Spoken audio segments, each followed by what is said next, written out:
ዛዶቅ ፐርዝ ነው። ተመስገን ነጋሽ ነኝ ከአውስትራሊያ። ያለ ልክ ምንድን ነው? ያለ ልክ ያለ ልክማ ከልክ በላይ የሆነ ነገር ማለት ነው። አንድ ነገር መቁጠር ሲያቅተን፣ አንድ ነገር መለካት ሲያቅተን፣ አንድ ነገር በጣም ሲያደክመን፣ አንድ ነገር ከጠበቅነው በላይ ሲሆን ያለ ልክ ብለን እንላለን። ምክንያቱም ልክ የለውም ማለት ነው። በሌላ ቋንቋ ልንለካው ማንችለው። ስለዚህ ይህንን ቃል ሐዋርያው ጳውሎስ በሁለተኛ ቆሮንቶስ ምዕራፍ 1 ላይ ይናገረዋል። ያለ ልክ የሆነ ነገር እሱ ጋር ስለመጣ ወይም ያለ ልክ የሆነ ነገር በእርሱና በወንድሞቹ ወይንም በአብሮት በሚያገለግሉት ላይ የሆነውን ነገር ሲናገር ወይ ሲገልጠው ያለ ልክ ይለዋል። ምንድን ነው ያለ ልክ የሆነው? ብዙ ጊዜ ሰዎች ስንባል ደስ የሚለን የሰዎች ስኬታቸውን ወይም ውጤታቸውን በዓለማዊውም መንገድ ይሁን ወይም ደግሞ በመንፈሳዊ ነገር በአገልግሎትም ይሁን የመጨረሻውን ውጤት መልካም የሆነውን ነው እንጂ ማየት የምንፈልገው ሰዎቹ ቤት አቋርጠው እንደመጡ ብዙ መስማት ግድ አይለንም።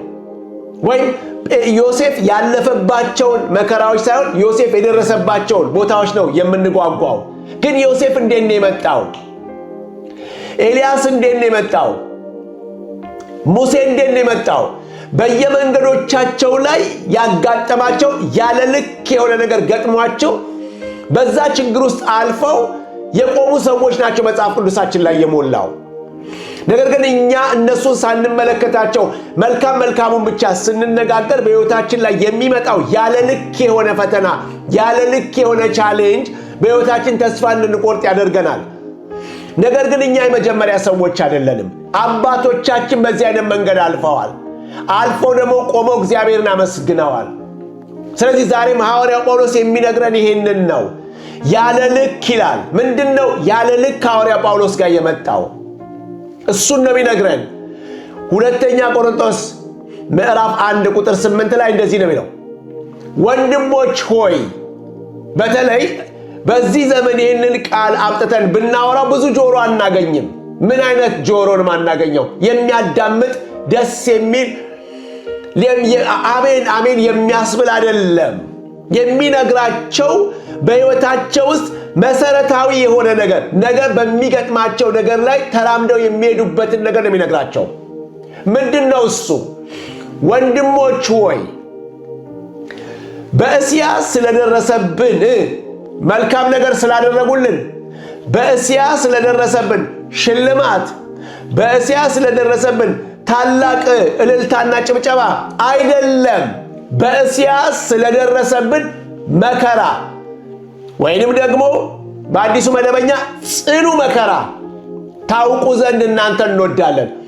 እንዴት ነው ጳውሎስን የሚያክል ሰው ወይም ሐዋርያ ብዙ ድንቅና ተአምራት በእጁ የሆነ ጌታ በእሱ እጅ መልካም ነገርን እያደረገ ቃሉን ያጸናው ስለ መከራ ሳይሆን በአገልግሎቱ ስለሆነው ስኬት ማያወራው? ይህንን ለምን ይነግራቸዋል? ዛሬ እንደዚህ ቢሆን እኮ እኛ እንዲህ ነው የምንለው። በሕይወታችን የሆኑት መልካም ነገሮችን ነው እንጂ የምናወራቸው በሕይወታችን ውስጥ ያቃተንን ነገር ማውራት ብዙ ጊዜ አንደፍርም። አቅቶኛል፣ አልቻልኩም፣ ከዚህ በላይ መሄድ አልችልም፣ ከአቅም በላይ ከብዶኛል ማለት አንፈልግም። ነገር ግን ሐዋርያ ጳውሎስ ያስተምራል። እኔ እንኳን እያለ ማለት ነው። በሌላ ቋንቋ እኔ እንኳን እንዲህ የምታዩኝ ማለት ነው። በሌላ ቋንቋ ቢናገረው እንዲህ ነው የምታዩኝ፣ እንዲህ ነው የምታውቁኝ፣ አዎ እንዲህ አይነት ነገር ደርሶብኛል ነው የሚለው። ምን አይነት ነገር ነው የደረሰብህ? ወንድሞች ሆይ ደብዳቤ ሲጽፍላቸው ለቆሮንቶስ ቤተክርስቲያን ወይም ወገኖች ምንድን ነው የሚለው? በእስያ ስለደረሰብን መከራ ታውቁ ዘንድ እንወዳለን። ምን አይነት መከራ ደረሰብህ ብለው ሲጠይቁት የደረሰውማ ምን አይነት ነው? በሕይወት ለመኖር እንኳ ተስፋ እስክንቆርጥ ድረስ። ዋው! ማለት በሌላ ቋንቋ ይሄ የመጨረሻችን ነው ብለን እስክንል ድረስ፣ ከዚህ በኋላ መሄድ አንችልም ብለን እስክንል ድረስ፣ ሕይወት እዚህ ጋር አቆመ ብለን እስክንል ድረስ፣ በሌላ ቋንቋ በሕይወታችን ተስፋ እስክንቆርጥ ድረስ። አንድ ነገር ተቆረጠ፣ ተፈጸመ፣ አለቀ፣ አበቃ ሲባል ከዛ በኋላ ሌላ ነገር የለም፣ አንጠብቅም። ተቆረጠ። ስለዚህ እዚህ ቦታ ላይ ጳውሎስ የሚናገረው ምንድነው የደረሰባችሁ? በህይወታችን ነው አይደረሰው። አያችሁ፣ በሌላ ነገር አይደለም፣ በህይወት የመጣ ነገር ነው። አንዳንዴ በብዙ ነገር ትታገሳላችሁ ወይ በብዙ ነገር እንታገሳለን። በህይወታችን የሆነ ነገር ግን ሮጠን እናመልጣለን። በህይወታችን በመጣ ነገር ላይ አንደራደርም። በህይወታችን የመጣው ነገር ላይ ጊዜ አንሰጠውም። ሕክምና ቢሆን ቶሎ ሮጦ ነው። የሆነ ነገር ከመጣ የሚከፈል ነገር ካለ በህይወት ነው የመጣው ያ ነገር ቶሎ ብለን። አደጋ ከሆነ ወንጀለኛ ከሆነ ቶሎ ሪፖርት እናደርጋለን። ለምን? በህይወት ነው የመጣው። ህይወት የመጨረሻ ስለሆነ አሁን ጳውሎስ እዚህ ጋር ሲናገር የደረሰብን ነገር ምን እንደሆነ ታውቃላችሁ? ተስፋ እስክንቆርጥ ድረስ። ተስፋ የቆረጥንበት ምክንያት ደግሞ እንታገለው ዘንድ አንችልም፣ መላ እንፈልግለት ዘንድ አንችልም፣ በራሳችን ጥረት እንድንወጣው አንችልም። ምክንያቱም ሲል ርዕሳችን ያደረግነውን ከአቅማችን በላይ ያለ ልክ ከብዶን ነበረ። እንደዚህ ነው የሚለው፣ ከአቅማችን በላይ የሆነ ጽኑ መከራ ደርሶብን ነበረ። ይሄ ከኛ አቅም በላይ ስለሆነ በሕይወት ተስፋ ቆረጠን። ከኛ አቅም በላይ ስለሆነ ነገን እንኖራለን ለማለት ተስፋ አጣን። ከኛ አቅም በላይ ስለሆነ ስለ ነገ ማውራት መጫወት አቆምን። ለምን? ነገ የለም በፊታችን፣ ተቆርጧል። የተቆረጠበት ምክንያት ደግሞ ከኛ አቅም በላይ የሆነ ስላጋጠመን። ምንድነው ከናንተ አቅም በላይ ያጋጠመ ጳውሎስ ስትሉት? መከራ ወይንም ጽኑ የሆነ መከራ፣ ጽኑ የሆነ ስደት፣ በህይወት የሆነ ነገር ማለት ህይወት ለማጥፋት በሚሆን ስደትና መከራ ውስጥ ነው ምን ተስፋ የቆረጥ ነው። ዋው! ስለዚህ ያለ ልክ ከብዶናል አለ ጳውሎስ። ያለ ልክ ከብዶናል እያለ ነው። በሁለተኛ ደረጃ በእርግጥ ይላል ቁጥር 9 ላይ በእርግጥ የሞት ፍርድ እንደተፈረደብን ይሰማንም ነበረ። ይሄ ተስፋ መቁረጡ ብቻ አይደለም በህይወት ግን ሌላም ደግሞ እየተሰማን ነው። አሁን እያረጋገጠልን ነው ስሜታችን። ሁኔታዎች የሚነግሩን ነገር አለ። ወተን ደስ ብሎን አይደለም የምንሄደው። ስንቀመጥ ደስ እያለን አይደለም የምንቀመጠው። ነገን ስናስበው ደስ እያለን አይደለም ነገን የምናስበው። የዛሬ ዓመት ፋሲካ፣ ክሪስማስ ምናምን እያለ ስናስብ ደስ እያለን አይደለም የምናስበው። ምን እያላችሁ ነው ጳውሎስ የምታስበው ሲባል ሞት እንደተፈረደብን እየተሰማን ነው የምናስበው። እንዲህ አይነት ነገር አይከብድም? እንዲህ አይነት ነገር አያስጨንቅም? ማለት መኖሩን የሚጠራጠር ሰው ስለ ነገ የሚያስበውን አስባችሁታል? መኖሩን ወይም አልኖርም ብሎ የሚያስብን ሰው በሰዓቱና በጊዜው የሚሰማውን ስሜት አስባችሁታል? ይሄ ነበር ጳውሎስ የሚለው እንደተፈረደብን። አንድ ሰው የሞት ፍርድ ተፈርዶበት በእስር ቤት ውስጥ 4 ቀን በኋላ የሞት ፍርዱ ይፈጸምብሃል ቢባል በዛ 4 ቀን ውስጥ የሚያስበውን አስቡት። ስለምንም ነገር አያስብም። በስንተኛውና በስንት ደቂቃና በስንተኛው ሰከንድ ላይ መጥተው አንገቱም ላይ ገመድ እንደሚያጠልቁ ወይም ደግሞ ተኩሰው እንደሚገሉት የሞት ፍርዱ የሚከናወንበት ሰዓት በመጠበቅ አይተኛም፣ አይበላም፣ አይጠጣም። ተስፋ የሚያደርገው ነገር የለም። ዝም ብሎ የመጨረሻውን ሰዓት ነው የሚጠብቀው። ለምን? ተፈርዶበታል። የመኖሩ ነገር ተቆርጧል። ልክ ጳውሎስ ምንድን ነው የሚለው? የሞት ፍርድ እንደተፈረደብን ይሰማናል። ኦልሬዲ ቀን አሎኬትን የተቆረጠ ቀን አለ። መቼ እንደሚሆን ግን አናውቀውም። ይሰማን ነበረ። እንዲህ አይነት ነገር አላጋጠማችሁም? ከዚህ በኋላ ይሄ ነገር ከሆነ በኋላ አሁን ከዚህ በኋላ ይሄ ይሆናል ብላችሁ የምትደመድሙበት ነገር አለ። ለምን? ከአቅም በላይ የሆነ ነገር ሲመጣ ማለት ነው። ከዛ ሲሄደው ምንድን ነው የሚለው? ይህም የሆነው ይላል። ይሄ ነው በጣም የሚገርመው ነገር። ይህ የሆነው የትኛው? ተስፋ የቆረጥንበት በሕይወታችን የትኛው? ይሄ የሞት ፍርድ እንደተፈረደብን የተሰማን የትኛው? ከአቅማችን በላይ የሆነው ጽኑ መከራ በእኛ ላይ መፈራረቁ ይህ የሆነው ይላል። የቱ? ይሄ ሁሉ የሆነው ሲጠቀለል የሆነው ምንድን ነው የሚለው? ሙታንን በሚያስነሳ ክብር ለኢየሱስ ክርስቶስ ይሁን። ምንድነው የሆነው? ይሄ ሁሉ ነገር የሆነው ሙታንን በሚያስነሳ። አያችሁ፣ እነ ጳውሎስ በሕይወትም በሞት ላይ አቅም የላቸውም፣ ግን በሁለቱ ላይ ጽኑ የሆነ መከራ መጥቶባቸው ተስፋ ቆርጠዋል። ግን አንድ ተስፋ የማይቆረጥበት አለ። አንድ አልፋና ኦሜጋ የሆነ አለ።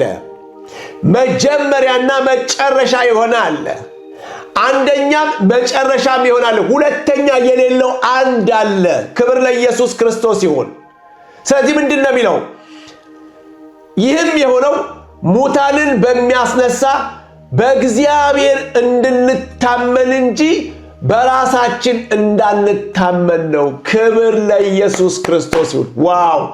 ይሄ ሁሉ ነገር የመጣው ወይም ወደ ቁልቁለት የወረድነው በሕይወት ተስፋ መቁረጥ፣ የሞት ፍርድ እንደተፈረደብን የተሰማን ጽኑ መከራ በላያችን መጥቶ ከዚህ በኋላ በቃ ብለን ስንል ይሄ የሆነው ይህንን ከሚያህል ነገር የሚያወጣ እንዳለ እንድንረዳ፣ እሱ ከሞት ወደ ሕይወት ማውጣት የሚችል፣ የሞተን ማስነሳት የሚችል፣ ያለቀ ነገር መቀጠል የሚችለውን፣ የሌለ ነገርን እንዳለ የሚጠራውን እሱን እንድንታመን፣ በራሳችን እንዳንታመን ይሄ ሆነ ይላል። ሃሌሉያ! አቅምን ማወቅ ማለት ነው። በሌላ ቋንቋ ችሎታን ማወቅ ማለት ነው። የራስን ጥበብ ማወቅ ማለት ነው። የራሳችን ሁሉ ነገር ተጠቅልሎ ከአቅም በላይ የሆነውን ነገር ማለፍ አይችልም። ዘራችን ቢሆን፣ ትምህርታችን ቢሆን፣ አለን የምንላቸው ነገሮች ተሰብስበው ከአቅም በላይ በሆነው ነገር ወይንም ሙታንን ማስነሳት የማይችል በሙታን መንደር ላይ ብቻ አቅም እንዳለው ጉልበት እንዳለው የሚፍጨረጨር ማንነት ነው ያለን። አንዱ ብቻ ከሞት በኋላ መናገር ይችላል። አንዱ ብቻ በሞት ላይ ስልጣን አለው። እንደዚህ ብሎ ዛሬ ከጎኑ የተሰቀለውን በገነት ከኔ ጋር ትሆናለህ ብሎ መቀጣጠር የሚችል የኔና የእናንተ ጌታ ነው። ክብር ለኢየሱስ ይሁን። እንዴት? እየሞቱ ነገ እንገናኝ ይላል። ዛሬ እንገናኝ ይላል። ከ3 ቀን በኋላ በገሊላ ቀድማችኋለሁ ብሎ ይነግራቸዋል። ምን እየሆነ? እየሞተ ወደ መስቀል እየሄደ ከመስቀል በኋላ በሌላው ቀን ላይ ይቀጣጠራል። ይሄ ነው ኢየሱስ። ይሄ ነው ጌታችን። ይሄ ነው የኔና የእናንተ ንጉሥ። ስልጣንም ክብርም ገናናነትም አምልኮም ውዳሴም ከዘለዓለም እስከ ዘላለም የሚገባው። ሃሌሉያ! ክብር ለኢየሱስ ይሁን። ይገባዋል። ስለዚህ ዛሬም ጳውሎስ የደረሰብን መከራ፣ አዎ በራሳችን እንዳንታመን ሙታንን በሚያስነሳው እንድንታመን ይሄ ሁሉ ሆነ። ስለዚህ ወገኖቼ ሆይ ጳውሎስ መከራውን ለማውራት አይደለም የዛ ቦታ ላይ። በመከራው ውስጥ ግን እግዚአብሔርን እንዲያዩት ያደርጋቸዋል።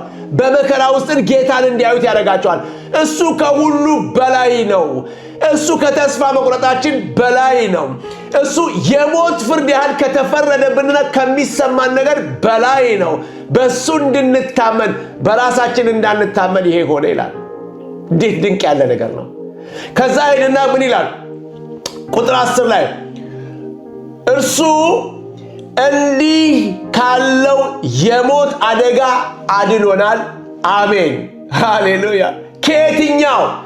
እሱ ከአቅማችን በላይ ከሆነው ነገር አድኖናል።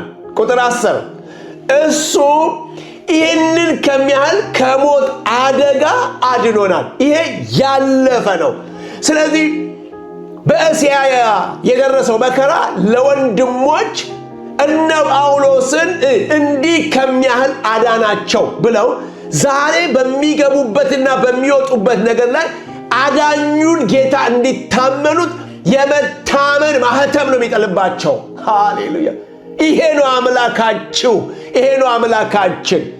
በመጨረሻው ላይ እንኳን የለም አቅቶናል ስንል በመጨረሻው ላይ መጥቶ መጀመሪያ የሚያደርግ አምላክ ነው። ሰይጣን ቀበርኩት ሰቀልኩት ሲል ትንሣኤ ይሆናል። አለቀ ሲል ተጀመረ ይላል። የለም ሲባል አለ ብሎ ይመጣል። ይሄ ድንቅ ጌታ ነው። ክብር ለኢየሱስ ክርስቶስ ይሁን። ስለዚህ አሁንም ምንድነው የሚሉት? አዳነን። ማን? ይሄ ጌታ ምን አደረገን? ይሄንን ከሚያህል የሞት አደጋ ወይንም ይሄንን ከሚያህል ሞት አዳነን።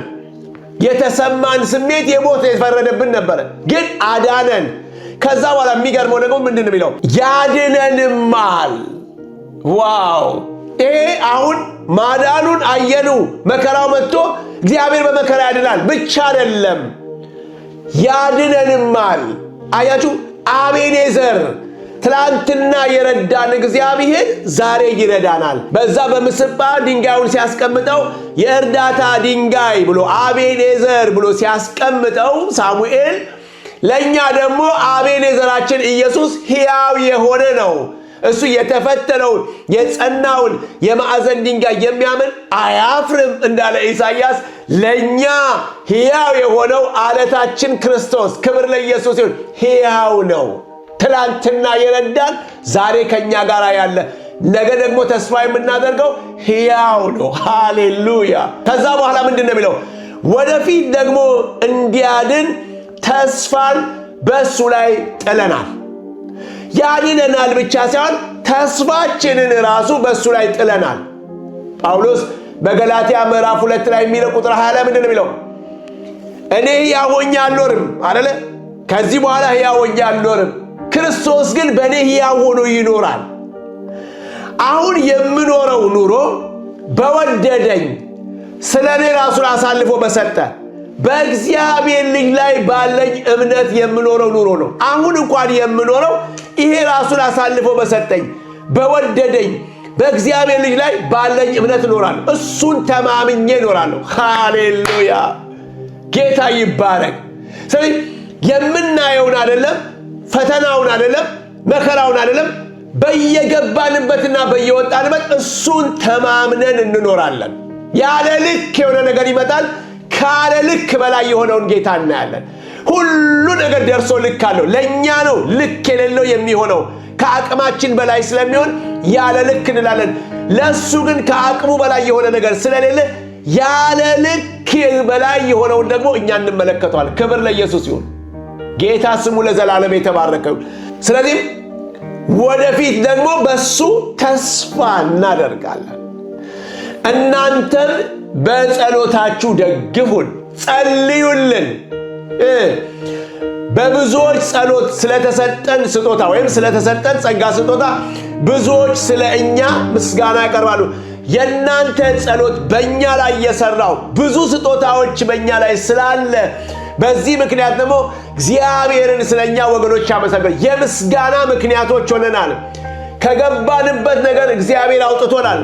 የእናንተ ጸሎት ደግሞ ይልቁንም ደግሞ የተሰጠን ስጦታ በእናንተ ጸሎት ምክንያት ለብዙዎች የምስጋና ምክንያት ሆነናል።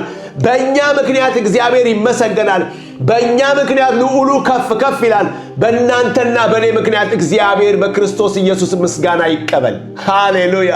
ስለዚህ ያለ ልክ የሆነው ነገር ዛሬ መጥቶ ይሆን ወይ ደግሞ ትላንትና አልፈነው ይሆን? ስለዚህ ዛሬ መጥቶብን ቢሆን በዚህ ጳውሎስን ያዳነው ጌታ በእሱ ተስፋ እንድናደርግ፣ ትናንትና ላይ የረዳን ቢሆን ዛሬ ኢየሱስ አቤኔዘራችን ሆኖ እሱ እንድናስብ። ስለዚህ ለነሱ በእስያ ስለደረሰው ጳውሎስ ሲነግራቸው ዛሬ ደግሞ እኔና እናንተ በሕይወታችን ውስጥ በሚያልፉት ነገሮች ሁሉ ይሄ ጌታ ታማኙ ጌታ ለሱ ልክ የለውም። ያለ ልክ የሚባል ነገር የለውም። ያለ ልክ የሆነ ነገር ሲገጥመን ግን እሱን እንድንመለከት ትላንትና የረዳን ዛሬ ይረዳናል። ተስፋችንም ላይ በሱ ላይ እንጥላለን። ስለዚህ በተለያየ ነገር ውስጥ ያለን ሰዎች ብንኖር ይሄን ጌታ ተስፋ እንድናደርገው አቤኔዘሬ ነው ዛሬም ብለን በሱ እንድንደገፍ ይህንን ከሚያህል ሞት አዳነን ያድነንማል እንዳለ ጳውሎስ ይህንን የገባንበትን እያንዳንዱን ነገር የሚያድን ጌታ እንጂ የምናመልከው የማያድን ጌታ ስለሆነ በሱ ተስፋን እናደርጋለን። በሱ ላይ ተስፋ እንጥላለን። ያለ ልክ የሆነ ነገር ሁሉ ከሱ ልክ በላይ አይደለም። ክብር ለኢየሱስ ክርስቶስ ይሁን። ጸጋ ይብዛላችሁ። አሜን።